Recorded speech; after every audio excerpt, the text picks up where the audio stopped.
Goto Paradise. While he supposed there was no harm in following the superstition of pagpag, which meant not going home directly after attending a wake to shake off any spirits that might have followed, what Kyle really believed in was not going back to the dorm hungry. He had spent the typhoon-ravaged evening staring at Alvin's closed brown metal casket and avoiding the graduation photo that had frozen his former best friend's lopsided grin for all time. Sopas and pancit guisado were available, but Kyle didn't feel like eating in the cold, stuffy funeral chapel. As he sat through various retellings of how Alvin fell headfirst from their apartment building's roof, Kyle fought back his tears and tried not to wonder if it really was an accident. By the time he left the wake, he was weary and in need of a hot meal. On his way out of Graceland Memorial Chapels, he saw the small restaurant called Goto Paradise at the other side of Araneta Avenue. Although the establishment turned out to be dated and dingy, Kyle supposed the presence of other customers meant the food was safe to eat. He picked an empty table beside the window and found the worn chair friendlier on the ass than Graceland's wooden benches. When his order arrived, he was pleased that the large steaming bowl of goto had chicharron bits along with green onions and toasted garlic, and a whole boiled egg swam with the thick slices of tripe, all for less than what a cup of watery lugaw would cost on campus. This was probably the secret to the restaurant's longevity. Kyle picked up a spoon and stirred the goto a bit.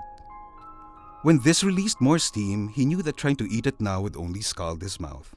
He left the spoon in the bowl and turned towards the window just in time to see the weather worsen. Torrential rain obscured Graceland, swept across the road in vast sheets, and spattered against the glass. The flash of lightning made Kyle blink. Thunder rattled the window beside him. An instant later, when a power failure plunged the restaurant into darkness, Kyle gasped. He immediately felt like an idiot because no one else made a sound. Not even the solitary old woman at the next table. He pulled out his phone but stuck it back into his pocket when he saw the battery had died. As he waited for his eyes to adjust to the gloom, Kyle had the uneasy feeling that the restaurant was larger somehow and had more customers than he initially thought. He glanced towards the old woman's table and saw silhouettes occupying all 4 chairs around it.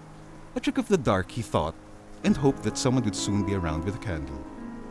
He turned his attention back to the bowl, raised a spoonful of goto to his lips, and realized he couldn't remember who had brought the order to him. A passing car briefly illuminated the window side table before his own. For a moment, Kyle saw the faces of those seated around it, pale, expressionless. Their mouths opened and closed in a manner that indicated they were talking slowly, too slowly, but made no sound. Fuck! Kyle dropped the spoon. It bounced off the table and clattered somewhere in the blackness beneath that wafted the smell of candle smoke and damp, rotting flowers. Kyle stayed in the chair, terrified to move, unsure what to do. It was the clammy touch on his ankle that made him jump out of the seat. He ran past the tables of the dead and yanked open the restaurant's door. Just beyond the doorway, something stood waiting in the rain. It didn't have much of a face left. The top of its head was gone, shattered from the cheekbones up. Where its nose had been was a gaping, bloody mess. Although some of its teeth were missing, there was no mistaking Alvin's lopsided grin.